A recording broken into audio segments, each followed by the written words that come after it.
అండి. నేను doctor Anusha Jukuntla, general physician, V9 hospitals, Rasoolpura. ఈ వీడియో ద్వారా మనం యాంటీబయాటిక్ రెసిస్టెన్స్ అంటే ఏంటి దాని గురించి తెలుసుకుందాం. మామూలుగా ఏదైనా ఇన్ఫెక్షన్ మన ఒంట్లో ఉన్నప్పుడు దాన్ని అరికట్టడానికి యాంటీబయాటిక్స్ అనేది వాడుతూ ఉంటాము.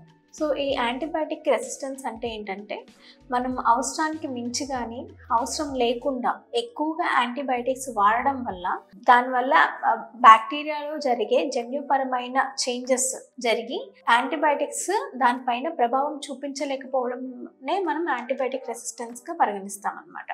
రీసెంట్గానే WHO ఒక ఆర్టికల్ అనేది ప్రచురించింది. 2015 ఆర్టికల్లో 40 to 50% మనుషుల్లో ఈ యాంటీబయాటిక్ రెసిస్టెన్స్ అనేది చాలా ఎక్కువైపోయి చాలా ప్రాణానికి హాని అనేది ఉంటుంది అని చెప్పేసి ఆర్టికల్ అనేది ప్రచురించడం జరిగింది. సో ఈ యాంటీబయాటిక్ రెసిస్టెన్స్ని మనం ఎట్లా అరికట్టాలి, అసలు అది ఎందుకు వస్తుంది అనేది మనం ఒకసారి గమనించినట్లయితే ఎక్కువగా అవసరం లేకపోయినా కూడా మనం యాంటీబయాటిక్స్ వాడడం వల్ల ఈ రెసిస్టెన్స్ అనేది మనం ఎక్కువగా డెవలప్ చేసుకుంటూ ఉంటాము.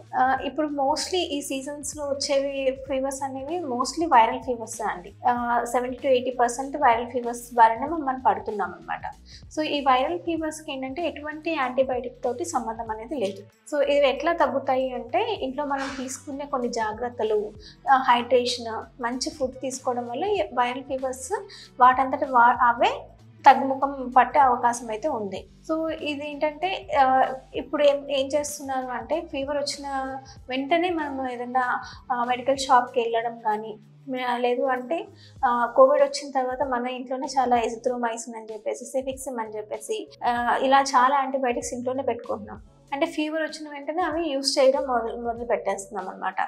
అవి యూస్ చేసిన ఒక రోజుకే మనకి సింప్టమ్స్ అనేవి తగ్గుముఖం పట్టేస్తే అవి ఆపేస్తున్నాము. అంటే 1-2 రోజులు మనం యాంటీబయాటిక్స్ అనేవి వాడేసి మళ్ళీ దాని గురించి అవి వాడడం మానేస్తున్నాం అనమాట. సో ఇట్లాగా ఇర్రెగ్యులర్గా కరెక్ట్ టైంగా యూస్ చేస్తూ ఉంటే కనుక టైం కరెక్ట్ ఎటువంటి ఇంటర్వెల్స్ అనేవి ఉంటుంది. ప్రతి ఒక్క యాంటీబయాటిక్ ఎన్ని రోజులు వాడాలి, రోజుకి ఎన్నిసార్లు తీసుకోవాలి అనేది ఉంటుందన్నమాట. అలా మనం పాటించకుండా మన ఇష్టం ప్రకారం కనుక యాంటీబయాటిక్స్ని యూజ్ చేసినట్లు అయితే ఈ యాంటీబయాటిక్ రెసిస్టెన్స్ అనేది మనుషుల్లో ఎక్కువగా పెరిగే ఛాన్సెస్ అనేది ఉంది. దీన్ని ఎలా అరికట్టాలి అంటే ఇట్లా మోస్ట్లీ ఒకటి మీరు గుర్తుపెట్టుకోవాల్సింది ఏంటంటే సీజనల్ ఫీవర్స్ అన్ని మోస్ట్లీ 70 to 80% ఫీవర్స్ అన్ని వైరల్ ఫీవర్స్. దానికి ఎటువంటి యాంటీబయాటిక్ తోటి ఎటువంటి సంబంధం లేదు.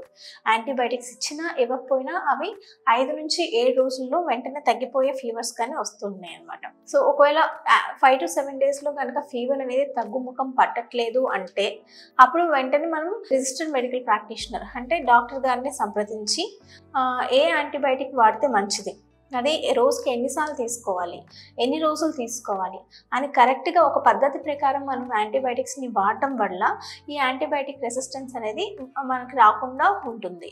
మళ్ళీ ఈ యాంటీబయాటిక్ రెసిస్టెన్స్ బారిన పడితే ఒకవేళ ఆ యాంటీబయాటిక్కి యూస్ చేసే అవకాశం వచ్చినప్పుడు ఈ బ్యాక్టీరియా అనేది దానికి రెసిస్టెన్స్ రాకుండా దాని పనంతటా అది చేసుకుంటూ పోతుంది.